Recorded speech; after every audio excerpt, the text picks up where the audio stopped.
Mhashamu Askofu Mkuu wa Jimbo Kuu la Dodoma,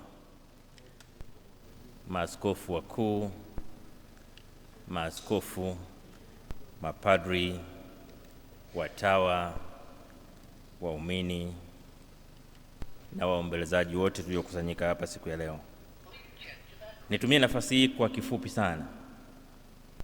Kwanza, kwa heshima kubwa na unyenyekevu mkubwa, kuwasilisha kwenu salamu za pole kutoka kwa Mheshimiwa Rais wa Jamhuri ya Muungano wa Tanzania, Daktari Samia Suluhu Hassan, ambaye amenituma niwafikishie salamu za pole kwa kanisa pamoja na familia ya marehemu.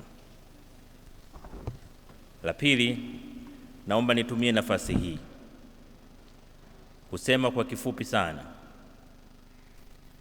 mchango mkubwa wa marehemu Baba Askofu Bernard Mfumbusa kwa nchi yetu. Historia ya nchi yetu haitasahau mchango wake katika kuhamasisha elimu kwa Watanzania na Wanakondoa. Alikuwa na mchango wa pekee katika kutambua kwamba elimu ni ufunguo wa maisha ya binadamu, na alifanya hivi kwa vitendo katika kuhakikisha vijana wetu wanapata elimu.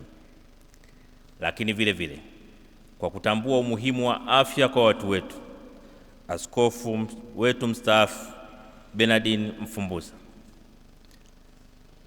sio askofu mstaafu, samahani, askofu wetu marehemu, alifanya kazi kubwa sana ya kuhamasisha na kusimamia ujenzi na uendelezaji wa huduma za afya katika jamii ya Kondoa na katika nchi yetu.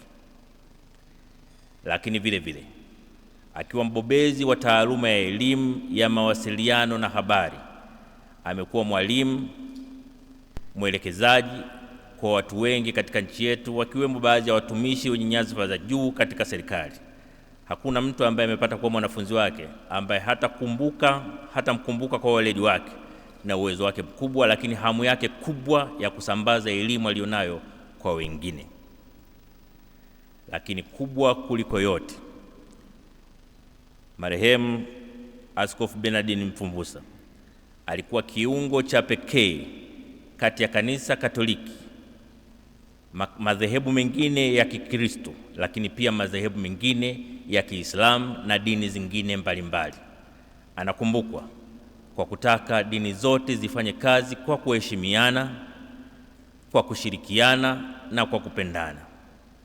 Kwa kifupi, Askofu Bernard Mfumbusa atakumbukwa kwa kutimiza wajibu wake kwa binadamu, kwa kutambua tunayo maisha tunayoishi leo, lakini vile vile kutimiza wajibu wake kwa Mungu kwa kutuongoza katika njia ya kutuelekeza katika uzima wa milele.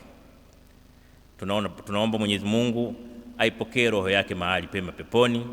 Tunamwomba Mwenyezi Mungu awape roho ya uvumilivu na kukubali familia yake, lakini pia aifanye familia yake ijue kwamba sisi wa Tanzania tunayo shukrani ya pekee kwao kwa malezi waliompa Baba Bernard Mfumbusa, lakini vile vile walivyoweza kumtoa sadaka kwa ajili ya nchi yetu.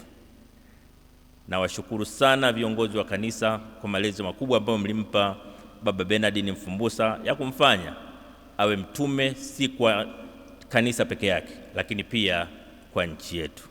Tunaomba Mwenyezi Mungu aiweke roho yake mahali pema peponi.